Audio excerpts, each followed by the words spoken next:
Olá, meus queridos alunos, um bom dia, uma boa tarde, uma boa noite, uma boa madrugada para aqueles que nos acompanham, né? Para quem já me conhece ou para aqueles que ainda estão acessando a primeira vez as nossas videoaulas. Meu nome é professor Silvio Soares. Estamos com a disciplina de Direito do Consumidor para estar possibilitando o auxílio de cada um de vocês na aprovação, né, dos concursos públicos que vocês aí, né, buscam como um dos sonhos, né, da vida de vocês, buscar a estabilidade. E nós sabemos que a disciplina de Direito do Consumidor é bastante cobrada aí, né, numa diversidade de concursos públicos, né? Quem sonha com a magistratura, com a Defensoria Pública, com o Ministério Público, né, cursos aí de analista para os tribunais de justiça, exames de OAB, concursos bancários também muito cobrados aí, né, em alguns cargos. A figura da disciplina em Direito do Consumidor, como o Banco do Brasil, né, Banco Sul, Caixa Econômica Federal e afins.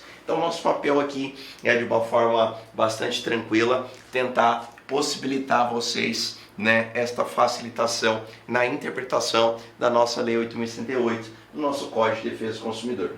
E é claro que nos nossos módulos anteriores, nós começamos a trabalhar com vocês a disciplina, né, Direito do Consumidor, com o tema responsabilidade civil, né? Então nós começamos o primeiro módulo falando sobre a responsabilidade civil do fornecedor, né, onde nós trabalhamos um pouquinho a figura da primeira parte dessa responsabilidade civil, também chamada de responsabilidade civil por vícios, né? Então naquele módulo nós trabalhamos todos os pontos inerentes aos vícios, que nada mais são que as anomalias vislumbradas, observadas em um produto ou serviço. É quando o produto ou serviço ele torne inadequado, ele torne, né, pessoal, improdutivo. Ele deixa de cumprir a função do qual ele veio a ser criado. Então nós trabalhamos isso no módulo anterior, então com calma vocês podem futuramente estar observando, analisando, novamente assistindo, para que vocês tenham atenção nessa primeira parte. E como já dito no módulo anterior, nós também temos que estudar um pouquinho da segunda parte da responsabilidade civil, que é uma parte um pouquinho mais aprofundada. Aprofundada por quê? Porque nessa segunda parte nós teremos a complementação de requisitos necessários para que ela possa acontecer. Então na primeira parte nós falamos de um simples problema que é aplicado a um produto ou serviço que o mesmo não cumpre a sua função. Então falamos lá do celular que não liga a sua tela, falamos do notebook, né, que não aparece a imagem. Então são singelos problemas, são anomalias identificadas no produto que desencadeia o que chamamos de vício. Já esta segunda parte, nós chamaremos ela de responsabilidade do fornecedor pelo fato do produto, tá, galera? Então nós vamos falar agora da responsabilidade do fornecedor pelo fato do produto. Por que isso, professor? Porque aqui nós devemos estudar um pouquinho os acontecimentos ocasionados em virtude de um produto ou serviço. É isso mesmo. Por quê, galera? Muitas vezes, né, nós sabemos que o produto que você adquire, né, que o serviço que você contrata, ele simplesmente pode deixar de funcionar. Ótimo. Então estudamos que isso é um vício, mas muitas vezes ele pode deixar de funcionar e, em virtude dessa falha, ele ser um pouquinho mais complexo. Por quê? Porque, em virtude da falha, ele acaba atingindo a integridade física, saúde ou segurança do consumidor. É isso mesmo. Então, por isso nós falamos desse fato aqui, pessoal, como acontecimentos, tá? Ou seja, serão acontecimentos que irão produzir em virtude da falha de um produto ou serviço. E este acontecimento irá atingir a integridade física, saúde ou segurança do consumidor. Então, aquele mesmo celular que nós demos como exemplo, ou tal mesmo notebook que não funciona, ele tem uma complementação. Por quê? Além dele não funcionar, ele pode explodir na mão do consumidor e atingir a sua integridade física, queimar a sua mão, provocar alguma modalidade de corte, em virtude o quê? Daquela falha. Então por isso nós temos duas fases. Uma fase simples chamada de vício, onde eu tenho uma singela falha do produto, quando ele deixa de cumprir a sua função, e uma segunda fase da responsabilidade civil, que é pelo fato, quando aquela falha, de alguma forma, ela repercute, atingindo a integridade física, saúde ou segurança do consumidor. Então eu peço muita atenção de vocês que aí estão nos acompanhando hoje na aula, galera, para quê? Para que no momento do seu estudo observem com detalhes a questão do concurso público ou a questão que você está buscando resolver aí nos estudos, na sua casa, no seu trabalho, onde quer que for. Porque se lá nós estivermos observando um produto que de alguma forma ocasionou um acontecimento, este acontecimento nós chamamos também, galera, de acidentes de consumo. Nós teremos, pessoal, um defeito, ou seja, uma responsabilidade pelo fato, tá? Então, todas as vezes que nós estivermos na prova tratando de responsabilidade pelo fato, diga-se de passagem que estamos tratando de um acidente de consumo. E sendo um acidente de consumo, ele está atingindo a figura do consumidor. Então aqui nós trabalhamos de uma forma bastante simples, galera, chamada e conhecida como defeito. Então assim, dependendo dos nossos doutrinadores, e eu gosto muito de seguir esta corrente, que o defeito nada mais é que a responsabilidade pelo fato. Então, muitas vezes, quando eu observo a palavra defeito, é uma palavra o quê? Mais intensa, mais aprofundada. Porque o defeito, pessoal, no decorrer dessas questões, podem nos indagar que seriam situações da qual aconteceu um acidente de consumo. Então, quando eu falo para você, por exemplo, que você adquiriu um veículo na concessionária, foi lá, comprou o seu veículo 0 km, saiu conduzindo esse veículo da concessionária e no meio do caminho para a sua casa, o veículo parou de ter freios, né? Você buscou a frenagem e o carro não freou, você bateu num poste, o poste caiu em cima do seu carro e você teve alguns cortes na testa. O que lá nós tivemos em relação ao veículo adquirido na concessionária? Se nós analisássemos essa questão em um concurso, pessoal, o que nós marcaríamos? Nós teríamos ali uma responsabilidade do fornecedor meramente por um vício no veículo ou uma responsabilidade do fornecedor em virtude, né, de um fato. Aí muitas vezes o aluno vai parar para pensar: professor, o senhor já nos explicou o seguinte, um simples vício pode se tornar um defeito, uma responsabilidade pelo fato. Quando esse simples vício vem a atingir a integridade física, saúde ou segurança do consumidor. Então aí torna-se fácil, porque no exemplo, ele adquiriu o veículo, no primeiro momento que ele tentou utilizar o freio do veículo, não tinha, e em virtude disso ele bateu no poste, o poste caiu em cima do seu carro e produziu, né, pessoal, um acidente de consumo, ele cortou a testa. Nós estamos falando aqui, pessoal, de uma responsabilidade civil pelo fato. Um acontecimento gerado em virtude de uma falha no veículo que ocasionou, né, um acidente de consumo, atingiu a integridade física, saúde ou segurança do consumidor. Então muitas vezes eu até brinco com os meus alunos e falo o seguinte: lá no concurso, quando vocês estiverem estudando essa disciplina, lembre-se que o fato, a responsabilidade pelo fato, por ser mais intensa, ela tem que atingir o consumidor, ela tem que trazer riscos à sua saúde, à sua integridade física. Professor, não produziu o acidente de consumo, não atingiu ou não trouxe risco à integridade física, saúde ou segurança do consumidor. Então estarei trabalhando com essa segunda fase da responsabilidade civil? Não. Nós voltaremos lá naquela primeira, estudada nos módulos anteriores, que é a responsabilidade pelo vício. Simples anomalia, quando o produto ele deixa de cumprir a função do qual ele foi criado.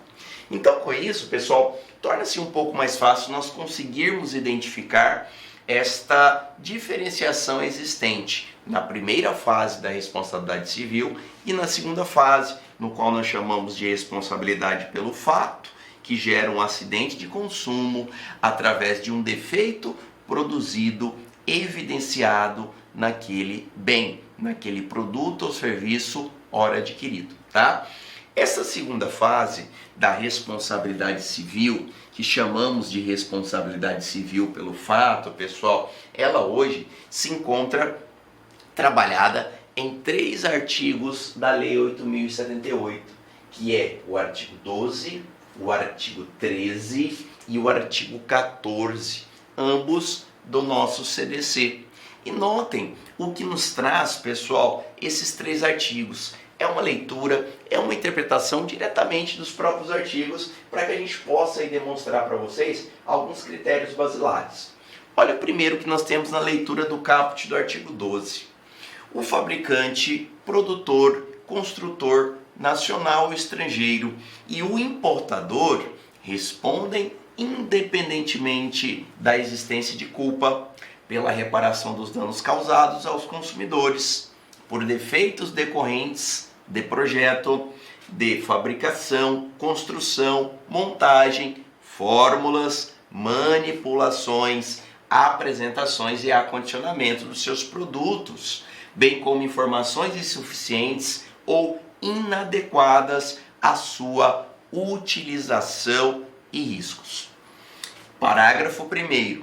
O produto é defeituoso quando não oferece a segurança necessária que dele se legitimamente se espera, levando-se em consideração as circunstâncias relevantes, dentre as quais a apresentação, o uso e risco que razoavelmente dele se esperam e a época em que foi colocados em circulação. Notem, pessoal, um ponto importantíssimo que nós temos no artigo 12 é observarmos que no caput, em primeiro momento, nós falamos de forma diferenciada do artigo 18 que nós estudamos no módulo anterior. Por quê? No módulo anterior, nós falamos que o artigo 18, que trata da responsabilidade civil pelos vícios, ele fala que todos os fornecedores, de forma solidária e independentemente de culpa, responderão pelos problemas ocasionados em virtude dos seus produtos colocados no mercado de consumo. Então lá ele traz a palavra todos. Ele fala que respondem solidariamente esta cadeia de fornecedores. Perfeito. Aqui, pessoal, quando nós tratamos dessa segunda parte da responsabilidade civil, notem que no caput do artigo 12 nós não falamos fornecedor, mas ele identifica de forma clara aqueles que conduzem esse produto ou serviço para o mercado de consumo. E ele fala de quem? Do fabricante, do produtor, do construtor e do importador. Então aqui, pessoal, nós temos fabricante, produtor, construtor e importador. Por que ele deixou claro, pessoal, estas figuras aqui no caput do artigo 12? Pelo seguinte sentido, é uma grande pegadinha que os concursos nos trazem. Quando nós falarmos de responsabilidade pelo fato, diga-se de passagem de um acidente de consumo, que é a segunda fase da responsabilidade civil, galera, nós estaremos trabalhando com a figura do fornecedor, tá? A figura do fornecedor imediato, que é aquele, que entrega o produto a você, é aquele que disponibiliza esse produto ao consumidor final, ele fica guardadinho. O fornecedor imediato, a figura da responsabilidade civil pelo fato, ele fica guardadinho. Por que guardadinho, professor? Porque quando nós falarmos, de uma alteração em um produto, e essa alteração do produto ocasiona um acidente de consumo, quem que estará à frente nesta responsabilização? O artigo 12 fala que poderá ser o produtor, o construtor, ou importador, ou fabricante. Então olha que interessante. Onde fica o fornecedor imediato, professor? O fornecedor imediato, ele fica no que nós chamamos de stand-by. Ou seja, ele fica guardado, ele fica o quê? Protegido pelo que nós chamamos de responsabilidade subsidiária. É isso mesmo. No caso da responsabilidade pelo fato, galera, ou seja, um acidente de consumo, primeiro passo é buscarmos a responsabilidade de quem? Do fabricante, produtor, construtor ou importador. Na falta destes, ou na não identificação e localização destes, aí sim, galera, nós iremos o quê? Buscar a responsabilidade do fornecedor imediato. Então, olha um exemplo que nós temos, pessoal, para que nós tenhamos a oportunidade de identificarmos esse tipo de responsabilização. Vamos supor que você comprou o seu celular lá na loja, lindo e maravilhoso, o seu iPhone 12, né? Comprou o seu iPhone 12 e foi para casa. Chegando em casa, você abriu a caixa desse iPhone e foi testá-lo. Quando você ligou, né, apertou o botão Power, ele acendeu a tela, só que a tela ficou toda branca, não aparecia informações. De repente ele começou a esquentar e bum, explodiu na sua mão esquerda, provocando uma queimadura de 2º grau. Se essa questão estivesse na prova, o que você marcaria? Houve um dano? Houve. Houve um acidente de consumo? Houve, porque atingiu a integridade física do consumidor. Então nós estamos trabalhando com uma responsabilidade pelo fato. Perfeito, professor. Mas vamos supor que a questão esteja um pouco mais profunda e ela pergunte para você quem será responsabilizado. Porque é fácil definir vício de defeito, é fácil definir vício de responsabilidade pelo fato. Mas notem que a questão ainda pode trazer uma complementação lhe perguntando quem será responsabilizado. Então notem, primeiro momento é nós observarmos que o artigo 12, em relação aos acidentes de consumo, em relação à responsabilidade pelo fato, ela já tem um rol principal, que é o fabricante, produtor, construtor ou importador. Neste caso, pessoal, do celular, nós poderíamos, em primeiro momento, nós teríamos que buscar a responsabilização do fabricante. Então, buscar lá, né, pessoal, a marca no qual desenvolveu o produto Apple, né, o seu iPhone 12, e buscar acioná-la judicialmente em virtude daquele dano ocasionado a você, em virtude daquela queimadura que foi desferida à sua mão e em virtude do dano, né, pessoal, material que você teve em relação ao próprio produto, no qual você pagou mais de R$8.000, né? Então notem que aqui nós teríamos a atribuição do fabricante, pessoal, né? Como responsável por este produto, como a pessoa que deveria ser acionada, neste caso concreto, para que pudesse o quê? Né? Se responsabilizar-se pelo dano ocasionado. Mas e a figura da loja, professor, que é o fornecedor imediato, que foi ela que lhe vendeu o iPhone, foi lá na loja X do centro da cidade que você entrou e comprou o produto. Ela será eximida, excluída de responsabilidade? Galera, não é isso que o artigo 12 quer. Não é isso que o legislador nos trouxe nessa segunda parte da responsabilidade civil. Ele simplesmente deixou o fornecedor imediato nestes problemas evidenciados quanto aos nossos produtos de forma o quê? Subsidiária.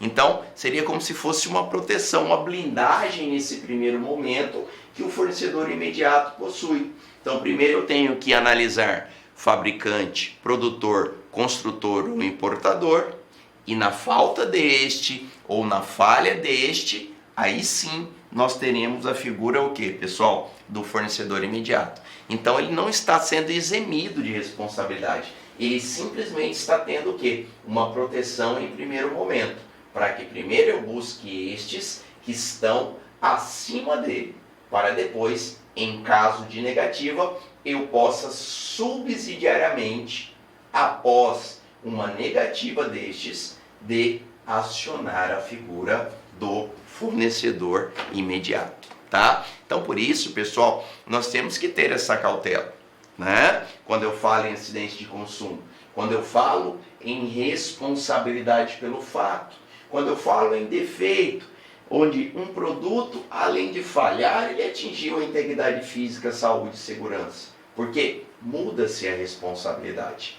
Lá nos vícios, no módulo anterior, como já dito, a responsabilidade é solidária. Eu trago a cadeia de fornecedores.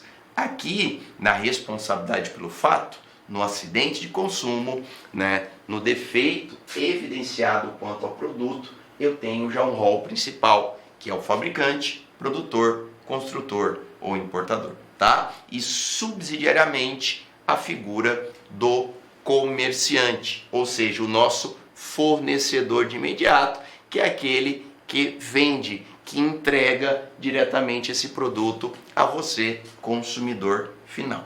Bacana? Notem, pessoal, que o nosso artigo 12, aí ele nos traz o parágrafo 1º e os incisos que nós fizemos a leitura, né, no comecinho hoje do nosso módulo. E o parágrafo 1º, pessoal, do artigo 12, ele simplesmente já pondera em nos estabelecer qual seria o critério de um produto defeituoso, né? E ele deixa bem claro, me desculpa aqui, pessoal, que o produto defeituoso é aquele que não oferece a segurança que dele legitimamente se espera. Então, produtos defeituosos é quando ele não oferece a segurança necessária que eu espero em relação àquele produto que foi colocado no mercado de consumo. Então, quando eu compro um celular, pessoal, eu espero que ele traga uma segurança mínima necessária, da bateria não explodir, da bateria não abrir e correr líquidos e desencadear um acidente de consumo, como esse ácido da bateria machucar a minha mão, da tela do celular, em regra, não quebrar quando estiver utilizando bem, para produzir cortes na minha orelha ou no meu rosto, na minha face. Então, são o que, pessoal? Seguranças mínimas necessárias que esperamos que aquele produto irá desenvolver no momento da sua utilização. Então, o parágrafo 1º, simplesmente, do artigo 14, nos trouxe essa definição, que produto será defeituoso quando não oferece a segurança que dele se espera, que dele razoavelmente esperamos que não venha a acontecer, levando em consideração as circunstâncias relevantes. Então ele falou, da apresentação do produto, ele falou dos usos e riscos que razoavelmente se esperam do produto e a época em que foi colocado em circulação. São 3 pontos importantes que nós devemos observar. Por quê, professor? Nós encontraremos no mercado de consumo, galera, né, produtos que, em virtude da sua natureza de fruição, ele já desencadeia riscos. Então, por isso, o legislador falou, olha, deveremos levar em conta os usos e riscos que razoavelmente esperamos daquele produto, né? A sua apresentação e então mesmo a época que foi colocado no mercado para vocês. Como exemplo da faca, pessoal, eu gosto sempre de falar da faca para os meus alunos. Qual que é o objetivo primordial de uma faca? É produzir o corte. Então a faca, pela sua natureza de fruição, pessoal, pela sua singela criação, ela já tem um risco, não é? Então, se eu não utilizar de forma adequada, eu posso, né, com a utilização da faca, produzir um dano à minha pessoa, a mim como consumidor, né? Então, se eu não uso ela de forma conforme ela foi, né, demonstrada no seu manual, ou conforme nós temos uma condução natural da utilização de uma faca, ela pode cortar a minha mão. E notem, imaginou que numa simples utilização de uma faca você cortasse a sua mão, pronto. Se nós analisássemos no pé da letra da lei, eu poderia já acionar a marca desta respectiva faca para que ela viesse a me indenizar. Porque ia falar assim, olha, comprei essa faca, utilizei essa faca e ela desferiu um corte na minha mão. Então, tive um prejuízo, tive um dano e quero, né, que esta respectiva marca me indenize. Então seria muito fácil, pessoal, né? Não só em relação à faca, mas outras espécies de produto. Então o legislador também teve uma limitação em ter uma análise criteriosa sobre o produto, sobre a identificação das falhas que ele possa conter. Então no caso da faca, eu tenho que levar em conta, pessoal, né, a natureza de fruição que ela tem, os riscos quanto à sua utilização. Então eu tenho que utilizar a faca com cautela, com cuidado, para evitar que eu tenha essas possibilidades de corte. Por quê? estas possibilidades de corte em si não desencadeariam uma ação indenizatória. Segundo, a faca pode desencadear um defeito, ela pode ocasionar um acidente de consumo e eu poder reivindicar uma ação reparatória, por exemplo, contra o fabricante? Sim. Vamos supor, pessoal, que na utilização desta faca, cortando uma determinada peça de carne bovina, o cabo desta faca, que deve ser firme, ele esfarela na sua mão, você perde a estabilidade com a lâmina e a lâmina corta um dos seus dedos. Opa, mudou a situação, professor. Por quê? Mesmo analisando o uso e os riscos que razoavelmente eu espero da faca, em nenhum momento esperamos e aguardamos que o cabo da faca, que deve ser o quê, pessoal? Bastante resistente, ele esfarele na sua mão. Então, como ele esfarelou, ele quebrou, ele produziu, pessoal, um acidente de consumo. E neste exemplo, nesta circunstância, eu tenho sim um defeito. Eu tenho, pessoal, um produto que trouxe falhas quanto ao seu desenvolvimento e essa falha atingiu o consumidor. Aí sim, teríamos a possibilidade de reivindicar ao fabricante uma reparação desses danos. Então, por isso, pessoal, a gente tem que ficar bem atento, observar a questão, observar o produto que ali venha a ser definido, para que a gente não caia nessas pegadinhas de identificar se existe mesmo a falha no produto ou se aquele produto já traz na sua utilização esses riscos quanto à sua própria natureza. A apresentação, como já dito, ela é importante, ela tem que ser observada, e principalmente a época em que ele foi colocado em circulação, pessoal? Isso é bastante importante observarmos. Primeiro, porque eu falo do medicamento, o exemplo do medicamento. Nós tínhamos, pessoal, medicamentos que passaram por todo um crivo de análise, critérios experimentais, testes feitos, para que ele pudesse ser colocado à disposição de nós consumidores, para que ele pudesse ser colocado no mercado de consumo. Mas mesmo assim, os remédios muitas vezes eles podem trazer riscos, não é verdade? Então, já teve remédios que foram colocados no mercado de consumo e após consumidos, pessoal, eles trouxeram danos ao consumidor. Eles trouxeram o quê, acidentes de consumo. Um deles que nós observamos, à época, se não me engano, acho que o nome dele era Citotec, que foi um remédio, à época, criado para o tratamento, pessoal, gástrico, As pessoas tinham problemas de úlceras gástricas, eram direcionadas a consumir esse determinado remédio para trazer, pessoal, um tratamento a estes problemas. Só que o que foi identificado, pessoal? Que a época que foi colocado em circulação, beleza, ele foi analisado, testado e ele poderia ser vendido. Mas, tempos posteriores, foi identificado que as mulheres gestantes das quais utilizavam deste produto ocasionavam, pessoal, aborto instantâneo. Então, olha que interessante. Por mais que tivessem efetivado testes, todas as análises hoje exigidas pelos órgãos, pessoal, de vigilância e análise para que esse produto pudesse chegar às mãos do consumidor, infelizmente, ele ainda desencadeou esse grande dano de mulheres gestantes que à época consumiram e tiveram abortos instantâneos. Houve um acidente de consumo? Com certeza, pessoal, e um gigantesco acidente de consumo, a perda do seu filho. Então, o que aconteceu?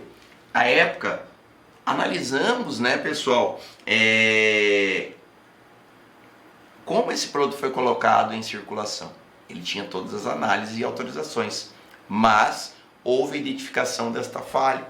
Tanto é que esse produto, posteriormente, ele foi o que, pessoal? Proibido da sua utilização a nível nacional. É um produto ainda que continua sendo proibido a sua utilização, Tanto é que muitas vezes nós observamos em reportagens que mulheres, na fase gestacional, quando querem provocar este aborto, acabam reivindicando a compra desses produtos fora do território nacional, através da entrada desses produtos de países próximos às nossas fronteiras, que torna-se um pouco mais fácil de adquiri-los, adentram aqui através, né, de um descaminho, da falta de recolhimento, na realidade do contrabando, porque é um produto hoje que gera uma ilegalidade no território nacional e acabam consumindo, provocando sérios problemas a ela, né, pessoal? E em muitos casos, né, isso provoca uma grande hemorragia e pode direcionar até ao falecimento desta mãe.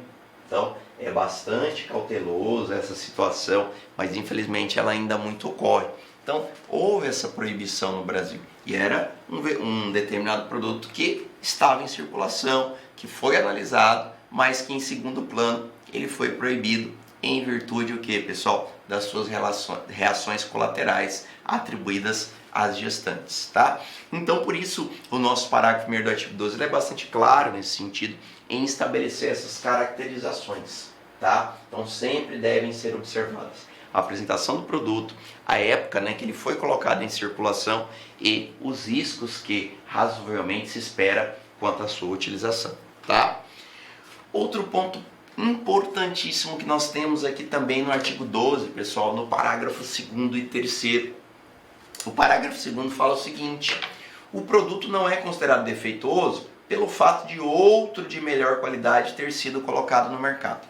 Galera, é uma perguntinha também que os concursos públicos adoram nos trazer como pegadinhas. Notem que se hoje houve a condução para a criação e desenvolvimento de um produto superior, melhor que o antigo, não pode dizer que o antigo torna-se o quê? Um produto defeituoso. Um produto que ocasiona, por exemplo, acidente de consumo ou um produto que não pode mais ser utilizado pelo consumidor. Olha um exemplo básico, televisões. Hoje nós trabalhamos o que, pessoal? Com uma modernidade, nós estamos falando de televisões de LED, televisões, né, com tecnologias 4K, de ultra megapixels, né, aquelas que trazem uma definição gigantesca de imagem. Mas há anos atrás nós não tínhamos essas espécies de televisores. E nós trabalhávamos, pessoal, com a figura o quê, né, dos televisores de tubo. Então muitas vezes vocês estão indo do outro lado da tela, ainda tem, né, televisões de antigamente, que são as televisões de tubo, aquelas grandonas, do fundo gigante. Então notem, hoje eu tenho a TV de LED, que tirou de plano as TVs de tubo. Aí eu lhe pergunto, aquele que hoje tem uma TV de tubo, poderia acionar, por exemplo, a marca, alegando que em virtude da criação da TV de LED, a TV de tubo tornou-se tornou-se um produto defeituoso? Não. Ela pode ainda ser utilizada? Pode. Tanto é que nós tivemos alternâncias nas frequências das transmissões e ela só consegue hoje ser utilizada, por exemplo, para assistir canais abertos através de um receptor digital. Mas se você tiver o receptor, né, ligado a essa TV de tubo, você assiste os canais, né, em HD, que é em alta definição, sem problema algum. Então ela não deixou, pessoal, em virtude da criação de uma nova modalidade de TV, de ser considerada, né, um produto defeituoso. Então tome cuidado com isso. Então a criação de novas técnicas, a criação de novos produtos não induzirá a dizer que o produto antigo ele torna-se naquele momento defeituoso, tá? Então não é porque criou-se a televisão de LED que a partir daquele momento a TV de tubo, o pessoal, vai provocar um acidente de consumo. Não, ela pode ainda ser utilizada e ela não perde a sua função em si e ela não torna-se naquele momento defeituosa, tá? Então isso é bastante importante também. Muitas vezes os concursos gostam de trazer essas pegadinhas. Criação de novos produtos não induz dizer que os produtos antigos tornam-se, né, não utilizáveis e tornam-se produtos defeituosos, tá? Parágrafo 3º, um parágrafo também muito importante que eu gosto de relatar aos meus alunos. Por quê? O parágrafo 3º do artigo 12, ele nos trará as alternativas, pessoal, das quais o fornecedor poderá se eximir de responsabilidade. Então notem que o Código de Defesa do Consumidor foi criado para a proteção de quem? Do consumidor. Mas ele também irá estabelecer critérios e limitações para que eu, fornecedor, possa me responsabilizar. Então eu vou ter situações nas quais eu possa levantar a minha mão como fornecedor e falar, aqui eu não tenho responsabilidade. E aonde ele não tem responsabilidade, professor? Nos casos analisados no artigo 12 parágrafo 3º. E olha que fala o artigo 12, parágrafo 3º. O fabricante, construtor, importador ou produtor só não será responsabilizado quando provar. Então notem, pessoal, que sempre o fornecedor, eu digo aqui, produtor, construtor, importador e fabricante, deixará de ser responsabilizado quando ele provar que, dois pontos. Primeiro, ele não colocou o produto no mercado de consumo. Então, sempre quando eu falar em produto, pessoal, o que nós deveremos analisar nesta segunda fase da responsabilidade civil? Se o fornecedor comprovar que ele não colocou aquele produto no mercado de consumo, ele será eximido de responsabilização por aquele acidente ocasionado pelo mesmo. Como assim, professor? Olha que interessante, né? Se você, por exemplo, pessoal, vende a marca de tênis Adidas, né? Então você é dono da Adidas, então produz camisetas e produz tênis, né? Eu mesmo, Silvio Soares, gosto muito da marca Adidas, gosto de correr, então é um tênis muito interessante, leve, né, macio para as corridas. Beleza, professor Silvio. Mas notem que o professor Silvio fez uma ilegalidade. O professor Silvio foi ao shopping dos camelôs, chegando lá tinha uma loja de tênis, né? O professor Silvio olhou um tênis da Adidas lá, lindo e maravilhoso, falou, cara, quanto que é esse tênis? R$200. Falou, cara, que barato, ontem eu olhei na loja, no shopping, ele custava 1.200. Olá, meus amigos, minhas amigas. Inicialmente eu peço desculpas pois interrompi os seus estudos, mas essa playlist especial que a LAC Concursos fez especificamente para o concurso da Banrisul 2022. Nessa playlist nós vamos colocar 200 videoaulas do nosso curso. Só que o nosso curso tem mais de 200 aulas, isso garanto para você. Gente, essas aulas são demonstrativas, é para você ter conhecimento da qualidade e a seriedade que nós trabalhamos aqui a questão de concurso público. Você quer assistir o restante dessa videoaula? Você quer fazer o nosso curso completaço? Cara, ponta a ponta do edital, papo reto para vocês, um investimento apenas 10 parcelinhas de R$200, é isso mesmo. 10 parcelinhas de R$200, você vai assistir na nossa plataforma, você vai ter direito, olha só, o personal coach. O que é o personal coach? É o estudo em regime de metas. Ali nós iremos organizar toda a sua vida no site, a gente vai fazer um painel de controle